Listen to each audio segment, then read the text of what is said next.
Assalamualaikum warahmatullahi wabarakatuh. Alhamdulillah hamdan katsiran thayyiban mubarakan fihi kama yuhibbu rabbuna wa yarda. Asyhadu an la ilaha illallah wahdahu la syarikalah wa asyhadu anna Muhammadan abduhu wa rasuluhu alladzi la nabiyya ba'dah.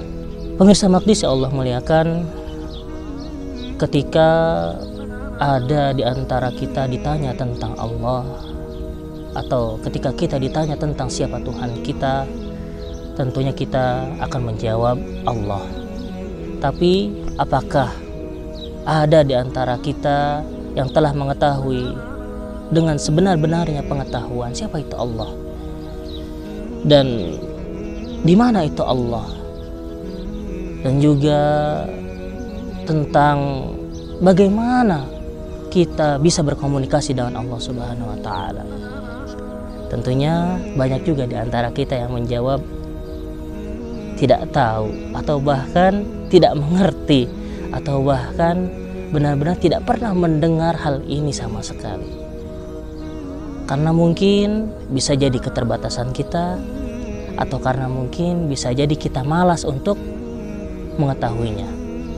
Pemirsa Maqdis Allah muliakan, ketika seseorang beribadah kepada Allah, tentunya agar ibadah tersebut bisa diresapi atau bisa dijiwai, tentunya kita harus bisa mengenal Allah terlebih dahulu. Bagaimana tidak? Karena kalau misalkan kita melakukan ibadah sedangkan kita tidak tahu untuk apa ibadah yang kita lakukan ini dan kepada siapa yang ibadah kita lakukan ini, sesungguhnya kita melakukan ibadah itu bukan untuk sebagai pengabdian kita kepada Tuhan kita, tapi kita melakukan ibadah hanya sebagai penggugur kewajiban saja, dan itu kurang tepat.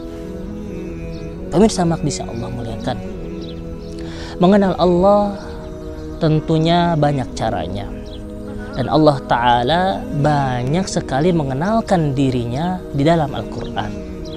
Allah Ta'ala berfirman, Allahu khaliqu kulli syai' wa huwa ala kulli syai'in qadir. Allah itu maha pencipta segala sesuatu. Allah itu maha menghidupkan segala sesuatu, dan Allah lah yang maha menciptakan segala semuanya yang ada di muka bumi ini. Dan dalam ayat yang lainnya Allah Ta'ala juga berfirman, lahu maqalidus samawati wal ard, dan kepunyaan Allah lah yang ada di seluruh muka bumi ini.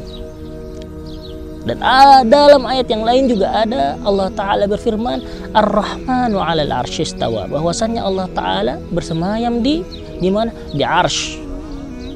Dan juga kita banyak temukan, pemirsa Maqdis Allah muliakan, dalam Al-Quran tentang bagaimana Allah Ta'ala mengenalkan ibadah kepada hamba-hambanya. Kita ketahui bahwasannya Nabi Muhammad SAW diutus kepada umat ini, pertama kali yang ia dakwahkan kepada umatnya adalah apa? Yaitu untuk mengenal Allah, untuk mentauhidkan Allah.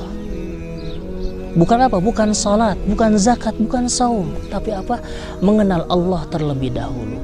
Kenapa? Agar kita bisa menjiwai, agar kita bisa tahu bahwa setiap ibadah yang kita lakukan, bahwasannya setiap amalan yang kita lakukan itu merupakan persembahan kita kepada Tuhan kita, Tuhan yang maha memiliki segala sesuatu, Tuhan yang maha menciptakan segala sesuatu. Sehingga kita sadar, sehingga kita tahu bahwasannya kita melakukan ini atas dasar kepatuhan kita, kita melakukan ini atas dasar bahwasannya Allah Ta'ala adalah Tuhan semesta alam. Pemirsa Maqdis yang Allah muliakan, ya, dalam Al-Quran tentunya kita mengetahui banyak sekali perintah Allah Ta'ala berada di dalamnya. Coba kalau kita telisik lagi tentang bagaimana bunyi perintah Allah ini, tentunya kita akan tercengang bagaimana Allah Ta'ala banyak merendengkan beribadah kepada Allah atau tauhid kepada Allah dengan ibadah-ibadah yang lainnya. Seperti halnya dalam surat Al-Isra, Allah Ta'ala merendengkan antara berbakti kepada orang tua dengan harus mentauhidkannya atau harus dengan mengenal Allah terlebih dahulu. Karena apa? Karena Allah ingin mengajarkan kita bahwasannya berbakti kepada orang tua adalah merupakan perintah dari Allah Subhanahu wa taala, bukan perintah dari orang tua kita. Kemudian juga dalam ayat yang lainnya Allah taala berbicara tentang salat. Dan di sini sekali lagi Allah taala mendahulukan agar seseorang bisa mengenal Allah terlebih dahulu.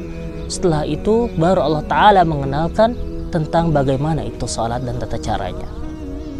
Bahkan Rasulullah SAW ketika berdakwah di mana?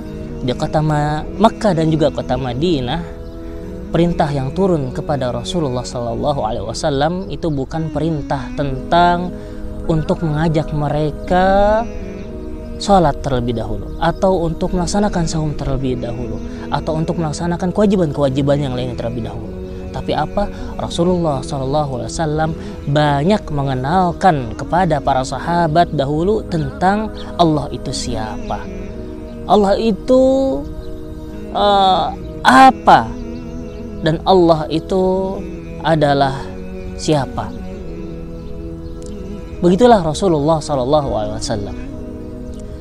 Dalam Al-Quran juga kita temukan ya banyak sekali nama-nama Allah ya, dari Al-Malik, Al-Quddus, As-Salam, dan yang lain-lainnya.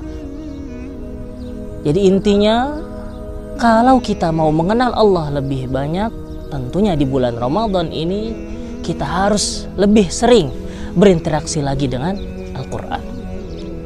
Coba kalau misalkan kita tengok untuk membuka wawasan kita sedikit ya tentang bagaimana kehidupan mereka-mereka yang mengenal Allah dan juga yang tidak mengenal Allah. Ada di antara umat-umat terdahulu yang memiliki seorang raja yang bernama Namrud. Ia adalah raja yang memiliki kekuasaan hampir setengah dunia. Bayangkan, setengah dunia dia miliki. Kemudian hampir di setiap hari masyarakatnya disuruh oleh Raja Namrud ini untuk sujud kepadanya setiap pagi, setiap hari untuk sujud. Karena apa? Karena Namrud merasa bahwasannya dia adalah Tuhan, dia adalah penguasa seluruh alam semesta, sehingga masyarakat yang ia pimpin wajib tunduk dan patuh kepadanya. Kemudian diutuslah oleh Allah Nabi Ibrahim alaihissalam kepadanya, dan Nabi Ibrahim berusaha berdakwah dengan mengenalkan siapa itu Allah kepadanya. Akan tetapi ternyata Namrud dan juga kaumnya tidak menerima.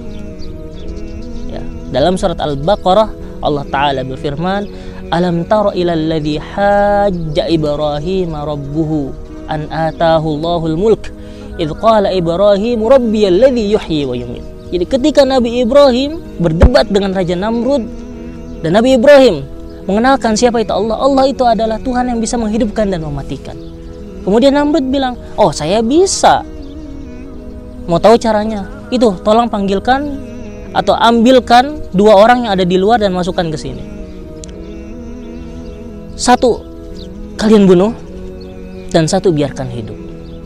Langsung Namrud bilang kepada Ibrahim alaihissalam, lihat, ini saya bisa menghidupkan dan mematikan. Ya kalau kita pikir dengan logika, bukan seperti itu yang dimaksud dengan menghidupkan dan mematikan. Yang dimaksud dengan menghidupkan dan mematikan adalah menjadikan sesuatu dari yang tidak ada menjadi ada. Itulah Allah, hanya Allah saja yang bisa. Kemudian Nabi Ibrahim juga memberikan ya perumpamaan banyak sekali dan mengenalkan Allah kepada Raja Namrud, bahwasannya Tuhannya Nabi Ibrahim atau Allah Subhanahu wa taala itu bisa menerbitkan matahari dari timur. Coba Anda, wahai raja, bisakah engkau menerbitkan matahari dari barat sekali saja? Tidak bisa. Akhirnya Raja Namrud pun merasa kesal, merasa kalah dan dipermalukan. Akhirnya Nabi Ibrahim dibawa ke suatu perapian yang sudah disiapkan. Karena apa? Nabi Ibrahim gak mau sujud, gak mau tunduk kepada Raja Namrud. Dimasukkanlah Nabi Ibrahim ke dalam perapian yang telah menyala, kurang lebih selama 3 hari, dan ternyata Allah Ta'ala berkuasa di sana, dan apinya yang mungkin bagi kasat mata kita api itu terlihat panas, akan tetapi bagi Nabi Ibrahim tidak terasa panas. Nah, setelah kejadian itu Nabi Ibrahim dikeluarkan dari api, dan apa yang terjadi kepada Raja Namrud, nah, keesokan harinya Allah mengirim seekor lalat ketika ia tidur, ketika Raja Namrud tidur. Kemudian lalat ini masuk ke dalam hidungnya, bersarang selama 3 hari, masuk ke kepalanya. Kemudian Raja Namrud meninggal. Beginilah Allah ingin membuktikan kekuasaannya, ingin mengenalkan kepada kita semua bahwasannya kita itu tidak berhak sombong di hadapan Allah. Kita itu bukan apa-apa di hadapan Allah.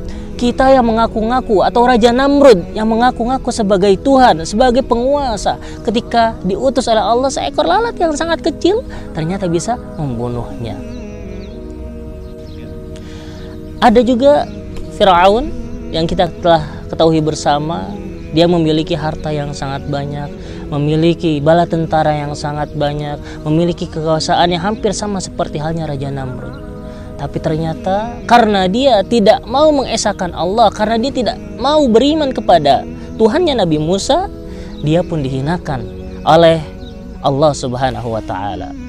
Padahal sebelumnya dia sangat sombong dan bilang, "Inna hadhil anhar tajri min tahti."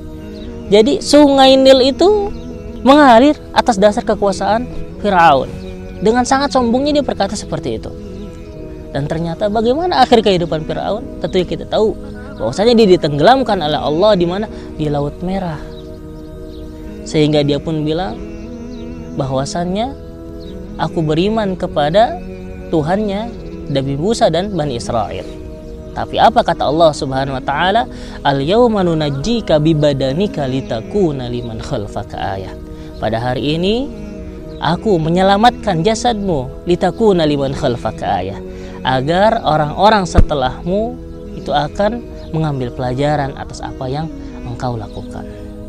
Jadi pemirsa Maqdis yang Allah muliakan, ya, semoga dengan sedikit pencerahan tentang mengenal Allah ini, kita jadi memiliki wawasan tentang siapa itu Allah dan bagaimana akhir bagi orang-orang yang tidak beriman kepada Allah Subhanahu wa Ta'ala. Dan juga jangan lupa, mumpung saat-saat ini adalah saat-saat bulan Ramadan, bulan yang paling mulia di antara bulan-bulan yang lain, yang dimana amal ibadah kita dilipat gandakan. Jadi jangan dilewatkan agar kita bisa untuk terus mengenal Allah Subhanahu wa Ta'ala, mengenal Allah dari ciptaan-ciptaannya, mengenal Allah dari apa yang tertulis dalam kitabnya, mengenal Allah dari tafakkur atas segala kekuasaannya. Sekian yang dapat saya sampaikan. Aqulu qauli hadza, astaghfirullah li wa lakum. Assalamualaikum warahmatullahi wabarakatuh.